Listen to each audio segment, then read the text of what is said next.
నమస్తే, welcome to our channel. ఎట్టకేలకు ఈ తమిళనాడు ఎన్నికల ప్రచారం ముగింపు దశకు వచ్చేసింది. రేపు ఎన్నికలు కూడా జరగనున్నాయి. సో ఈ ఎన్నికల విషయానికి వస్తే మీకు విజయ్ నచ్చినా నచ్చకపోయినా విజయ్ని ఖచ్చితంగా అభినందించాల్సిందే. ఎందుకంటే ఆయన 234 నియోజకవర్గాల్లో పోటీ చేస్తున్నాడు. అందులో ఆయన 2 నియోజకవర్గాల్లో పోటీ చేస్తున్నాడు.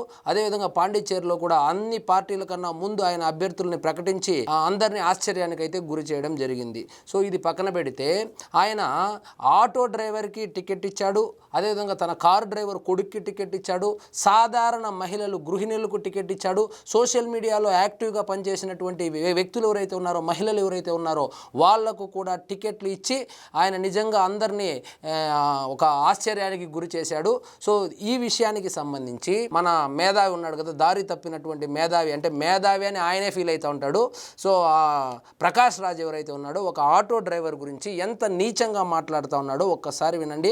ఆటో డ్రైవర్లు కనబడితే ప్రకాష్ రాజ్ని ఏం చేస్తారో ఇంకా మీ ఇష్టము. చూడండి ఆటో డ్రైవర్ గురించి ఎంత நீச்சங்கா மாట్లాడుతున్నాడు. அப்ப நீ நினைக்கிறேன் உன்னோட டிரைவர் பையனுக்கு நான் எம்எல்ஏ ஆக்குறேங்கிற இன்னொரு ஆக்குறேன். அவன் யாரு முந்தானத்து வரைக்கும் அவனுக்கே தெரியாது நான் சீட் வருதுன்னு. உடனே அவன் துண்டு போட்டு எம்எல்ஏ ஆயிடுவானா? அப்போ அவன் வந்து அந்த தொகுதியில தெரியுமா மக்களுக்கு நடுவில் அவனை நம்புற அளவுக்கு உங்களுடைய கட்டவுட்டை வச்சு ஏன் மூஞ்சியை பார்த்து போடும் நீங்க மட்டும் எல்லா இதுலயும் நிப்பீங்களா? ఏం చెప్తానంటే తన డ్రైవర్ కొడుక్కి టికెట్ ఇస్తే ఎవడైనా డ్రైవర్ కొడుక్కి టికెట్ ఇస్తాడా? ఈ డ్రైవర్లకు టికెట్లు ఇస్తాడా? అతనికి ఏం తెలుసు రాజకీయాలు? సో అలాంటి వాళ్ళకు టికెట్లు ఇస్తే అసలు రాజకీయాలు అనుకున్నాడా, ఇంకేమైనా అనుకున్నాడా? అసలు విజయ్కి రాజకీయాలు తెలుసా అని చెప్పి సొంతంగా పార్టీ పెట్టి 234 స్థానాల్లో పోటీ చేస్తూ ఉన్నటువంటి విజయ్ని పట్టుకొని ఈ విధంగా విమర్శలు అయితే చేస్తూ ఉన్నాడు. సో ఇతనికి అసలు బేసిక్గా నాలెడ్జ్ ఉండదు. సో డ్రైవర్కి టికెట్ ఇవ్వడం ఏంది అంటున్నాడు. సో మనం కనుక మహారాష్ట్ర ఒక రాజకీయ ముఖ చిత్రాన్ని కనుక చూస్తే ఒక ఆటో డ్రైవర్ ముఖ్యమంత్రి అయ్యాడు. అదే ఆటో డ్రైవర్కి అప్పట్లో శివసేన వాళ్ళు కనుక టికెట్ ఇవ్వకపోయి ఉంటే, ఆటో డ్రైవర్కి పోయి ఎవడైనా టికెట్ ఇస్తాడని కానీ ఉంటే ఆటో డ్రైవర్ ముఖ్యమంత్రి అయ్యేవాడా? అదేవిధంగా ఈయన మాట్లాడుతూ ఏమంటాడంటే సినిమాలు వేరు, రాజకీయాలు వేరు. విజయ్కి అసలు సినిమాల్లో ఆయన సూపర్ స్టార్ అయి ఉండొచ్చు గాక రాజకీయాల్లో ఆయనకి ఏమి తెలుసు, ఆయనకు ఏమి అర్హత ఉందని రాజకీయాల్లోకి వచ్చాడని చెప్పి ప్రశ్నించాడు. సో ఇప్పుడు ఉదాహరణకు ఈయన ప్రచారం చేస్తున్నటువంటి డిఎంకే పార్టీనే తీసుకోండి. డిఎంకే పార్టీలో ఇప్పుడు ఉప ముఖ్యమంత్రిగా ఉన్నటువంటి ఉదయానిధి స్టాలిన్ ఎవరైతే ఉన్నాడో ఆయన అర్హతలు ఏమిటి? కేవలం ఆయన కరుణానిధి మనవుడు, స్టాలిన్ కొడుకు తప్ప ఆయనకు ఉన్నటువంటి ఎక్స్ట్రా క్వాలిఫికేషన్ ఏముంది? అలాంటి వాడు ఉప ముఖ్యమంత్రి అవ్వచ్చును. దాన్ని ఏమంటారు, ఈ నెపోకిడ్ అయితే అవ్వచ్చును. కానీ ఒక ఆటో డ్రైవర్ కానీ ఒక కారు డ్రైవర్గా ఉన్నటువంటి వాళ్ళ అబ్బాయి రాజకీయాల్లోకి రాకూడదు. సినిమా వాళ్ళు రాజకీయాలకు పనికిరారు. సో సినిమా వాళ్ళుగానే చూడండి. కావాలంటే వాళ్ళ సినిమాను చూడండి, ఒక విజిల్ వేయండి, ఒక విజిల్ వేసి 10 రూపాయలు ఇచ్చి టికెట్ కొనండి, ఎంకరేజ్ చేయండి. కానీ అధికారం వాళ్ళ చేతిలో పెట్టద్దు అని చెప్పి ఈయనకి ఏదో మొత్తం రాజకీయాలు సర్వం ఈయనకే తెలిసినట్లు, రాజకీయ చాణక్యుడైనట్లు, మొత్తం జమ్మూ కాశ్మీర్ నుంచి కన్యాకుమారి వరకు ఉన్నటువంటి అన్ని రాష్ట్రాల యొక్క రాజకీయాలు మీద ఈయనకు మంచి పట్టు ఉన్నట్లు మాట్లాడేశాడు. సో ఈయన తమిళనాడులో కూర్చొని మాట్లాడుతూ ఉన్నాడు, తమిళనాడులో నిలబడి మాట్లాడుతూ ఉన్నాడు. సో ఎంజీఆర్ ఎక్కడి నుంచి వచ్చాడు? ఎంజీఆర్ సినిమా వాడు కాదా? ముఖ్యమంత్రి కాలేదా? జయలలిత ఎక్కడి నుంచి వచ్చింది? సినిమా నుంచి రాలేదా? ముఖ్యమంత్రి కాలేదా?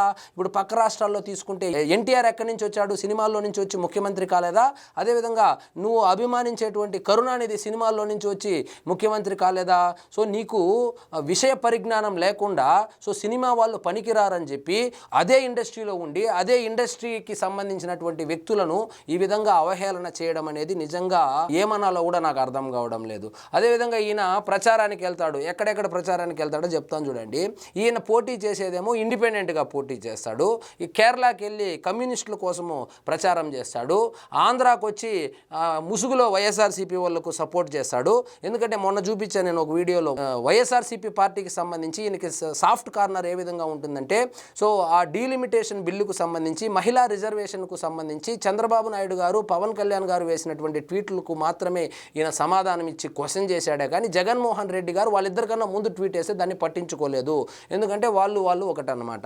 సో అదేవిధంగా తెలంగాణకు వస్తే బీఆర్ఎస్కి సపోర్ట్ చేస్తాడు. అట్లా ఈ పిల్లి పురుడు తీర్చినట్లు అనమాట. పిల్లి పురుడు తీర్చినట్లు ఒక సామెత ఉంది కదా. ఏ రాష్ట్రానికి వెళ్తే అక్కడ ఎవరు ఆ ప్యాకేజ్ ఇస్తే వాళ్ళ పక్కన మాట్లాడడం అనమాట. సో ఈయన ఆల్రెడీ నేను ఒక వీడియోలో కూడా చూపించాను.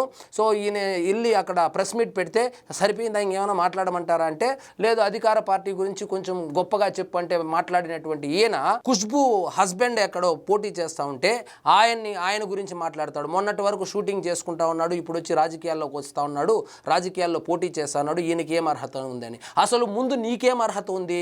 నువ్వు బెంగళూరులో ఎంపీగా ఇండిపెండెంట్గా పోటీ చేస్తే నీకు వచ్చినటువంటి ఓట్లు 28,000 29,000 29,000 ఓట్లు తెచ్చుకున్నటువంటి నువ్వు పొద్దున లేచినప్పటి నుంచి రాజకీయాల గురించి మాట్లాడతావు, ప్రధానమంత్రుల గురించి మాట్లాడతావు, ముఖ్యమంత్రి గురించి మాట్లాడతావు, మన తమిళనాడు గురించి మాట్లాడతావు, కేరళ గురించి మాట్లాడతావు, ఆంధ్రప్రదేశ్ గురించి మాట్లాడతావు, లడ్డు గురించి మాట్లాడతావు, హిందువుల గురించి మాట్లాడతావు, రాముడి గురించి మాట్లాడతావు, సనాతన ధర్మం గురించి మాట్లాడతావు. నీకేం క్వాలిఫికేషన్ ఉండి ఇవన్నీ మాట్లాడుతున్నావు అంటే జియో వాడు ఫ్రీగా నెట్ ఇచ్చాడు కాబట్టి మందు దాగి అది దిగేంత వరకు ఏమైనా మాట్లాడచ్చు, మనం సోషల్ మీడియాలో ఏ పోస్ట్ పెట్టినా మనల్ని ఎవరు ఏం అనర్లేనటువంటి ధీమానా ఏంది.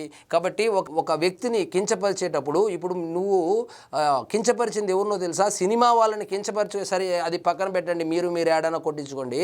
సో ఒక డ్రైవర్ అనేటువంటి వృత్తిని, ఆ డ్రైవరే లేకపోతే నువ్వు షూటింగ్కి ఎట్లా పోతావు? నాకు సెల్ఫ్ డ్రైవింగ్ వచ్చిందంటే నువ్వు తాగేసి సెల్ఫ్ డ్రైవింగ్ చేస్తానంటే పోలీసు వాళ్ళు ఒప్పుకోరు.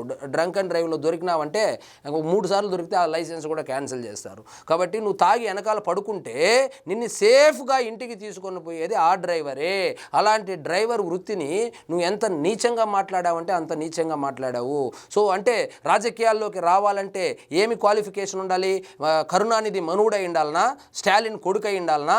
లేకపోతే అసలు నువ్వు రాజకీయాల్లోకి వచ్చావు కదా, నువ్వు ఇండిపెండెంట్గా పోటీ చేసావు కదా, నీకున్న అర్హత ఏమిటి? అసలు నువ్వు దేని గురించి స్పందించావు? సోషల్ మీడియాలో సొల్లు పోస్టులు పెట్టడం తప్పితే నువ్వు ఏ రోజైనా కన్స్ట్రక్టివ్గా దేశానికి ఉపయోగపడే ఒక దేశ ద్రోహిలాగా మాట్లాడవే కానీ దేశానికి ఉపయోగపడే, సమాజానికి ఉపయోగపడేటువంటి పనులు ఏమైనా చేసావా? సో ఈయన అంటాడు రాముడు అంట వలస కార్మికుడు అన్నాడు. ఈయనేమో కర్ణాటక నుంచి వలస వచ్చి ఇక్కడ ఆంధ్రాలో పని చేసుకోవచ్చు, అక్కడ హిందీలో పోయి బాంబేలో పని చేసుకోవచ్చు, తమిళనాడుకి వెళ్ళి చెన్నైలో పని చేసుకోవచ్చు. అసలు వలస కార్మికుడు ఈయన ఉండి ఈయనంట వలస కార్మికుడు అని రాముడు గురించి మాట్లాడతాడు. సో ఇప్పుడు ఈ వీడియో యొక్క ఉద్దేశం ఏంటంటే ఇతను నిజంగా ఇతనికి రాజకీయాల గురించి అవగాహన లేదు. సో మీరు ఒక ఎన్టీ రామారావు గారు 1983లో పార్టీ పెట్టినప్పుడు సాధారణ వ్యక్తులకు కూడా టికెట్లు ఇస్తే వాళ్ళు గెలిచి ఎమ్మెల్యేలు అయ్యారు, ఎంపీలు అయ్యారు, రాజ్యసభకి వెళ్ళారు, మంత్రులు అయ్యారు. ఈ విధంగా ఒక ట్రెండ్ ఉంది. ఎంజీఆర్ని తీసుకోండి, ఎంజీఆర్ గారు కూడా, అదేవిధంగా జయలలితని తీసుకోండి, జయలలిత కూడా టీ షాపులో ఉన్న అతన్ని తీసుకెళ్ళి ఏదో ఎమ్మెల్యే టికెట్ ఇస్తే ఓపీఎస్ కూడా టీ షాప్ ఏదో పెట్టుకున్నాడు, ఆయన కూడా ముఖ్యమంత్రి అయ్యాడు అంటారు. మరి ఎంతవరకు నిజమో నాకు తెలియదు. కానీ సాధారణ వ్యక్తులను కూడా రాజకీయ నాయకులుగా చేసినటువంటి తమిళనాడుకు సంబంధించి, ఆ రాజకీయాలకు సంబంధించి ఈయన మాట్లాడుతూ ఉంటే నిజంగా హాస్యాస్పదంగా ఉంది. అంటే ఈయనకి ఏమంటే డిఎంకే ఇప్పుడు అర్జెంటుగా గెలిచిపోవాలి అక్కడ. సో ఏఐడిఎంకేతో ఈయనకేమీ తగాదా ఉండదు. కేవలము వాళ్ళు బీజేపీతో పొత్తు పెట్టుకున్నారు, ఎన్డీఏలో ఉన్నారు కాబట్టి ఈయన అక్కస్ అనమాట. మరి విజయ్ మీద ఎందుకు అక్కస్ అంటే విజయ్ చీల్చబోయేటువంటి ఓట్లన్నీ డిఎంకే పార్టీకి సంబంధించింది కాబట్టి డిఎంకే యొక్క ఆ గెలుపును ఇతను ప్రభావితం చేస్తూ ఉన్నాడు కాబట్టి అనవసరంగా రాజకీయాల్లోకి వచ్చాడు. ఇప్పుడు మనకు బ్రతుకు తెరువు ఎలా? ఇప్పుడు డిఎంకే ఓడిపోతే ఇక్కడ బీఆర్ఎస్కు డప్పు కొడుతున్నాడు, బీఆర్ఎస్ పోయింది. కాంగ్రెస్కు డప్పు కొడతాడు, ఆ కాంగ్రెస్ ఇప్పట్లో వచ్చేటట్లేదు. ఆ కమ్యూనిస్టులకు డప్పు కొట్టాడు, అక్కడ పోయింది, ఆ కమ్యూనిస్టులు కూడా ఓడిపోతారు అంటున్నారు.